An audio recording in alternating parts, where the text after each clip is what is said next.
अस्सलाम वालेकुम, कैसे हैं आप सब? उम्मीद है खैरियत से होंगे। आज के साइकियाट्री लेक्चर में हम नार्सिसिस्टिक पर्सनैलिटी डिसऑर्डर पे बात करेंगे। Let's start with a sample case. Miss G, a 32-year-old lawyer, comes to therapy after conflicts at work.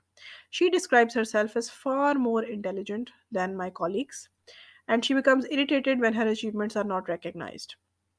She often dominates conversations and shows little empathy for other people's struggle. When her supervisor offered constructive criticism, she angrily dismissed it and claims that they were jealous. Despite projecting confidence, she admits feeling empty when she is not praised. अच्छा जी। Personality disorders जो होते हैं ना उनको classically divide किया जाता है तीन ग्रुप्स में या तीन क्लस्टर्स में, क्लस्टर ए, बी और सी। क्लस्टर बी की एक सेंट्रल थीम होती है कि ये लोग बहुत ड्रामेटिक होते हैं, इमोशनल होते हैं, इम्पल्सिव होते हैं। क्लस्टर बी के अंदर 4 डिसऑर्डर्स आते हैं: एंटी सोशल, हिस्ट्रियोनिक, नार्सिसिस्टिक और बॉर्डरलाइन, जिसको इमोशनली अनस्टेबल पर्सनैलिटी भी कहते हैं। नार्सिसिस्टिक पर्सनैलिटी क्लस्टर बी का हिस्सा है। इसकी मेन फीचर्स ये हैं: grandiosity, need for admiration and lack of empathy. आजकल की पॉप साइकोलॉजी में भी नार्सिसिस्ट का वर्ड बहुत ज़्यादा वायरल हुआ है। बहुत सारे लोग इसको आम ज़बान में भी इस्तेमाल करते हैं कि कोई भी बंदा जो कि अपने बारे में सेल्फ ऑब्सेस्ड थोड़ा-सा होता है, तो उसको कहते हैं ये बंदा नार्सिसिस्ट है। पहले तो मुझे तो ये बात गलत लगती है कि आप साइकियाट्रिक टर्म्स को इतना कैजुअली थ्रो अराउंड कर रहे हैं। ये बाकायदा एक प्रॉपर डिसऑर्डर है।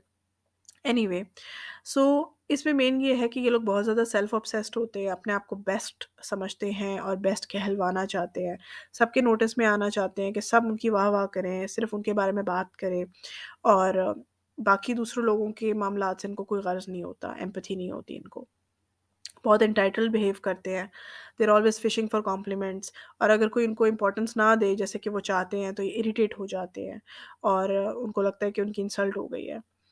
तो इवन दो लगता है कि वो बड़े सेल्फ कॉन्फिडेंस हैं और अपने आप को बहुत समझते हैं, लेकिन डीप डाउन उनकी सेल्फ एस्टीम काफ़ी फ्रेजाइल होती है।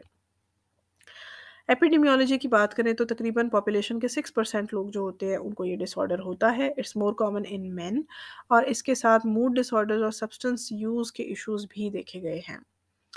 इटियोलॉजी, अच्छा, इटियोलॉजी में जेनेटिक प्रीडिस्पोजिशन भी होती है समटाइम्स। फिर ये होता है कि इन लोगों की अगर आप पास्ट में जाएं, इनकी हिस्ट्री लें, तो पेरेंटिंग स्टाइल इनका कुछ ऐसा होता है कि एक्सेसिवली क्रिटिसाइज़ हुए होते हैं, तो ये भी एक हिंट होता है। फिर ये कि इनके जो होते हैं लैक ऑफ एम्पैथी होती है इनके अंदर, और इनकी चाइल्डहुड में भी इनके साथ एम्पैथी इतनी नहीं शो की होती। अनएम्पैथेटिक जो पेरेंट्स होते हैं, सॉरी यहाँ पे स्पेलिंग मिस्टेक है, I wanted to write parents. So parents इतने एम्पैथेटिक नहीं होते, जिसकी वजह से ये बच्चे जो हैं ये लोनली, इन्फीरियर और मिसअंडरस्टूड फ़ील करते हैं, और फिर नोटिस में आने के लिए वो कॉम्पेंसेटरी इनका बिहेवियर होता है, वो बहुत ज़्यादा पीपल प्लीज़िंग और हार्डर कोशिश करते हैं to be noticed and please and praised. तो ये एक पैटर्न इनका बन जाता है, and when they grow up तो उनको लगता है कि प्रेज़ उनका हक है, और वो क्रिटिसिज़्म के मामले में बहुत ज़्यादा सेंसिटिव होते हैं और मिसअंडरस्टैंड कर जाते हैं। So they compensate for their sense of inferiority by striving for greatness. ये बड़ी इंपॉर्टेंट साइकी है अगर आप इसको समझें तो। खैर, core features: exaggerated sense of self importance, preoccupation with fantasies of success, power, and beauty, beliefs of being special and unique, excessive need for admiration, lack of empathy, cannot appreciate other people's feelings. मतलब उनको manipulate भी कर जाते हैं, ज़्यादती भी कर जाते हैं अक्सर अपने बेनिफिट के लिए, अपनी इम्पोर्टेंस झाड़ने के लिए हक तलफ़ी भी कर देते हैं, लेकिन उनको इतना रिगार्ड नहीं होता। उनको लगता है कि दे आर सो इम्पोर्टेंट कि हर चीज़ उनको माफ़ है। खैर, क्लिनिकल कोर्स यूजुअली क्रॉनिक होता है। इनके अंदर डिप्रेशन और मिड लाइफ क्राइसिस का रिस्क ज़्यादा होता है, क्योंकि they put a lot of high value on youth and power. Often functionally successful होते हैं, लेकिन उनके जो इंटरपर्सनल रिलेशनशिप्स होते हैं वो इतने अच्छे नहीं होते। They are very prone to and vulnerable to depression and anxiety जब उनको एडमायर ना किया जाए, और with age they might worsen if it is not treated. Please pause the video and go through the DSM-5 criteria. So इसमें एक pattern होता है जी, ग्रैंडियोसिटी का, need for admiration and lack of empathy. ये 9 पॉइंट्स, इनमें से 5 या 5 से ज़्यादा हो तो डायग्नोसिस नार्सिसिस्टिक पर्सनैलिटी डिसऑर्डर की तरफ जाता है। मैनेजमेंट में अगर बात करें तो साइकोथेरेपी इज़ द मेनस्टे। इसमें सीबीटी है, साइकोडायनामिक थेरेपी, जिसमें आप बेसिकली उनकी सेल्फ एस्टीम की रेगुलेशन के ऊपर काम करते हैं, एम्पैथी ट्रेनिंग करते हैं। मेडिकेशंस जो होते हैं उनका एज़ सच इतना रोल नहीं भी होता।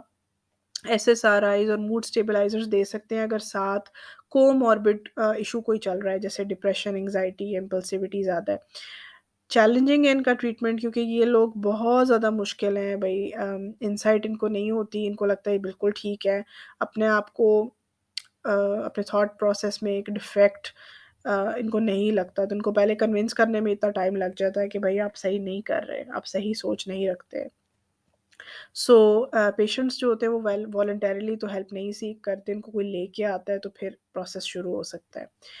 डिफरेंशियल डायग्नोसिस में it's important to consider anti social personality, borderline personality, histrionic and bipolar.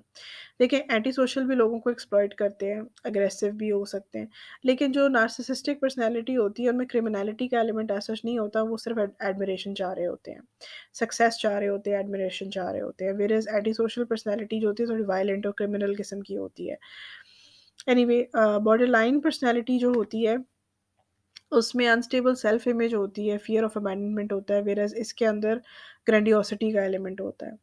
Histrionic personality attention seekers होते हैं, लेकिन नार्सिसिस्टिक पर्सनैलिटी अटेंशन में भी एडमिरेशन को सीक कर रही होती है और इतने इमोशनल नहीं होते कंपेयर टू हिस्ट्रियोनिक।